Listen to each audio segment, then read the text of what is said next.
Hi viewers, welcome to our channel. ప్రస్తుతం మనతో పాటు దాము బాలాజీ గారు సీనియర్ జర్నలిస్ట్ ఉన్నారు. వారితో ఒకసారి మాట్లాడదాం. నమస్కారం సార్. నమస్తే. సార్, మీర్పేట్ ఇన్సిడెంట్ లో మనం ఒక థ్రిల్లర్ సినిమా ట్విస్ట్ రేంజ్ లో ఒక చోటు చేసుకుంది సార్. ఒక ట్విస్ట్ అదేంటంటే నిన్నటి వరకు కూడా మనం చూసాము. ఆ భర్త భార్యని ముక్కలు ముక్కలుగా నరికేశాడు, కుక్కర్ లో వేసి ఉడికించేశాడు, ఆధారం లేకుండా చేశాడని చెప్పేసి వార్తలు వచ్చాయి. ఇవాళ నుంచి ఒక న్యూస్ ఏంటంటే సార్, అసలు హత్య జరగలేదు, ఇది కేవలం తప్పిపోయింది, మిస్ అయింది. ఆ మిస్సింగ్ కేసుగానే పోలీసులు కూడా పరిగణించారు, ఆ వేలోనే ఇన్వెస్టిగేషన్ చేస్తున్నారని చెప్పేసి ఆ కథనాలు వెలువడుతున్నాయి. ఇందుకు పోలీసులు కూడా దీన్నే ధృవీకరించారు. వాళ్ళు కూడా హత్య అని ఎక్కడ చెప్పలేదని కూడా అంటున్నారు. మరి ఇదేం ట్విస్ట్, ఇన్ని రోజుల దాకా ఈ వార్తలన్నీ కథనాలన్నీ ప్రచారం అయ్యాయి కదా, మరి దీంట్లో వాస్తవం లేదా, ఇది ఎవరు సృష్టించారని చెప్పేసి చర్చ జరుగుతుంది. మేజర్గా ఈ మీర్పేట్ ఇన్సిడెంట్ లో అసలు ఏం జరిగింది, మీరేం చెప్తారు సార్? మీర్పేట్ దగ్గర 16వ తేదీ హత్య జరిగినట్టుగా 18వ తేదీ కంప్లైంట్ ఇచ్చారు పోలీసులకి. సో ఇప్పటి వరకు ఏంటంటే మాధవి అనే భార్యను వాళ్ళ భర్త గురుమూర్తి అని అతను చంపాడని మీడియాలో కథనాలు వచ్చాయి. అది కూడా దారుణంగా చంపాడని, ఆమెను చంపిన తర్వాత దాదాపు 60-70 ముక్కలు చేసి ఆమె 80 కేజీలు బరువు ఉంటుందని చెప్తున్నారు. ఆమెను ముక్కలు చేసి ఇంట్లో కుక్కర్లో, అది కూడా కమర్షియల్ కుక్కర్ అని చెప్తున్నారు, అంటే బయట పెళ్ళిళ్ళకి వాటికి వాడే కైండ్ ఆఫ్ గ్యాస్ స్టవ్ పెద్దది, దాంట్లో కుక్కర్లో ఉడికిచ్చారు. ఆ తర్వాత ఎముకలన్నిటినీ కాల్చి ఆ స్టవ్ మీద కాల్చి దాన్ని రోకలతో కొట్టి పొడిగొట్టి, కొంతేమో డ్రైనేజీలు వేసాడని ఒక అతను, కొంత బాత్రూంలో ఫ్లషింగ్ చేశాడని ఒక అతను, ఇంకొంత మిగిలిన దాన్ని తీసుకెళ్ళి అక్కడ పక్కన జిల్లెల గూడ చెరువు ఉంది, ఆ చెరువులో కలిపాడని ఒక కథనం వచ్చింది. దాని తర్వాత ఇంకొక కథనం ఏమొచ్చిందంటే,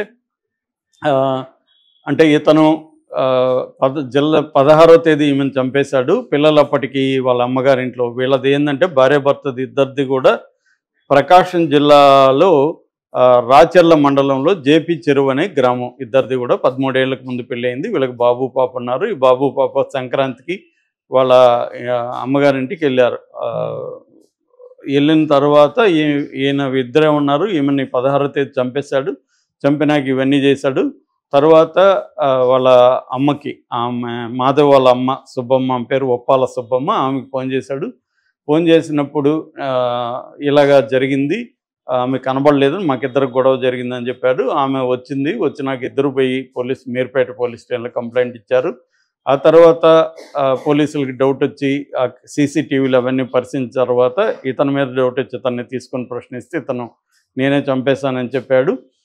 ఎలాగో చంపాడు అనేది కూడా చెప్పారు. దాని తర్వాత వీళ్ళు బ్లూ రేస్ ద్వారా ఇన్ఫ్రారెడ్ ఇవి వాడి, కిరణాలు వాడి దాన్ని అక్కడ ఉన్న మైన్యూట్ వెంట్రుకలు, రక్తము శాంపుల్స్, డిఎన్ఏ సెలెక్ట్ చేశారు. దాంట్లో పిల్లల డిఎన్ఏతో పోలుస్తున్నారు. ఇవన్నీ కథనాలు బయటకు వచ్చాయి.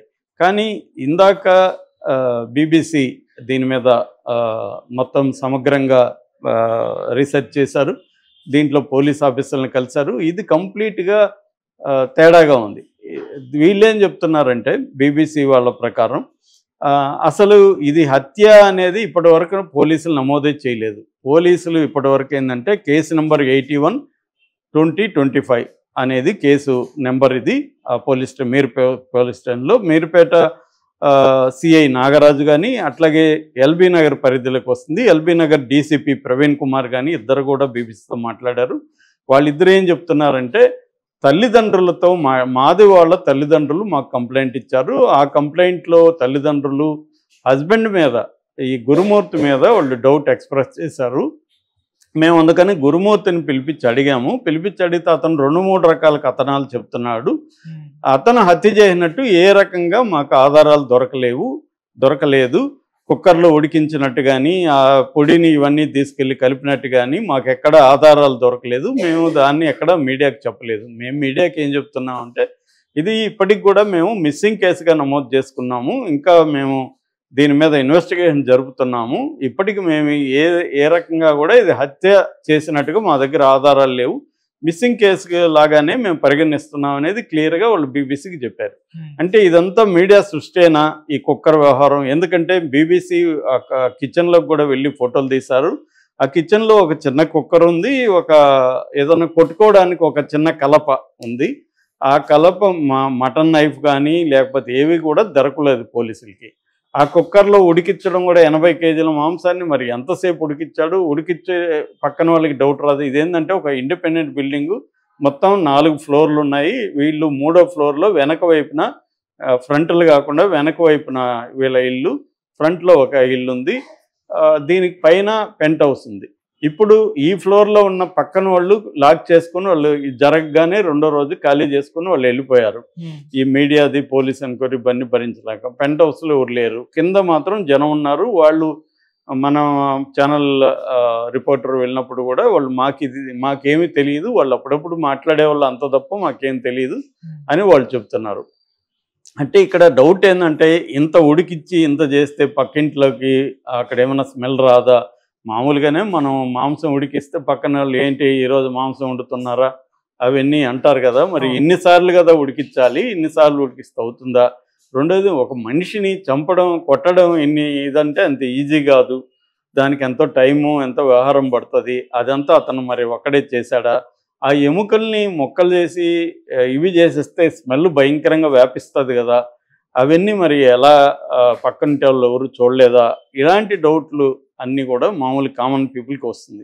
కానీ మీడియా తాము అక్కడే ఉండి చూసినట్టుగా అన్నీ చెప్పేస్తున్నారు.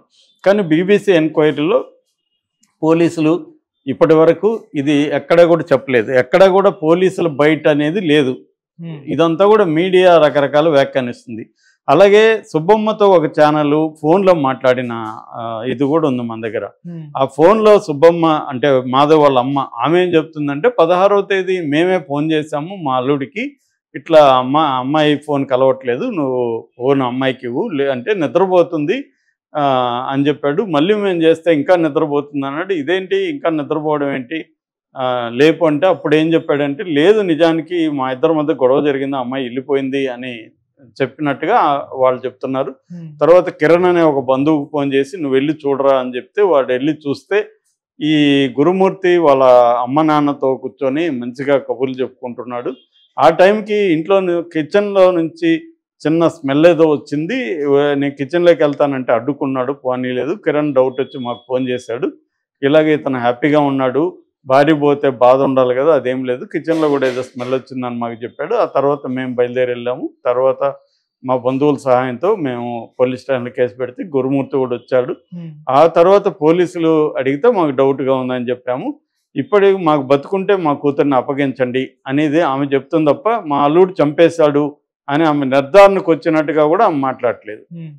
అంటే ఇప్పటికీ ఈ కేసు అంతా కూడా మీడియా సృష్టేనా, నిజంగా అతను మీడియాలో చెప్పినట్టుగా చంపి ముక్కలు ముక్కలు చేశాడా, పొడి చేసి ఇవన్నీ చేసి ఆమె అదృశ్యం చేసేసాడా బాడీని, అది సాధ్యమా అనేది ఇప్పటికి ఇంకా డౌటే. ఎందుకంటే పోలీసులు దీని మీద ఒక మీడియా సమావేశం ఏర్పాటు చేసి సమగ్రంగా కేసు చెప్తే తప్ప ఇవన్నీ తెలియవు. ఎందుకంటే జరిగి కూడా ఇప్పుడు 18 అంటే ఈరోజు 25, ఇన్ని రోజులు గడిచిన 1 వీక్ గడిచినా కూడా పోలీసులు ఎందుకు దీని మీద చెప్పట్లేదు? ఎందుకంటే ఇలాంటివి స్పెక్యులేషన్స్ జరుగుతూ ఉంటే పోలీసులు దీన్ని ఆపాల్సిన అవసరం ఉంది.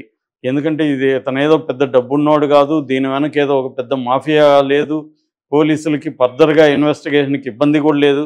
వాళ్ళు చెప్తే ఈ స్పెక్యులేషన్స్ ఉండవు. లేకపోతే ఏంటంటే రోజుకు ఒక కథనం నడుస్తూ ఉంటుంది. ఇవన్నీ కూడా వాళ్ళు చెప్పారు వీళ్ళు చెప్పారు అనే కథనాలు తప్ప అఫిషియల్గా పోలీస్ కథనం అనేది దీంట్లో లేదు. అట్లాగే ఆమె వాళ్ళ మదర్ కూడా పేరెంట్స్ కూడా ఆరోపించట్లేదు ఇతనే చంపేశాడు అని కూడా గట్టిగా వాళ్ళు చెప్పట్లేదు. సో మిస్సింగ్ కేసు అంటున్నారు. ఇప్పటికి కూడా మిస్సింగ్ కేసు, హత్య కేసు అని చెప్పట్లేదు. నిజంగా వాళ్ళ భర్త గురుమూర్తి కానీ మీడియాలో వస్తున్నట్టుగా తానే చేశానని చెప్పుంటే ఇమీడియట్గా పోలీసులు దాన్ని బేస్ చేసుకుని హత్య కేసుగా నమోదు చేసేసేవాళ్ళు. కానీ హత్య కేసు కాదని చెప్తున్నారు, ఇప్పటికి కూడా మిస్సింగ్ కేసు అని. సో ఇది తేలాల్సి ఉంది. ఇది ఒక మిస్టరీగానే ఇప్పటికి కూడా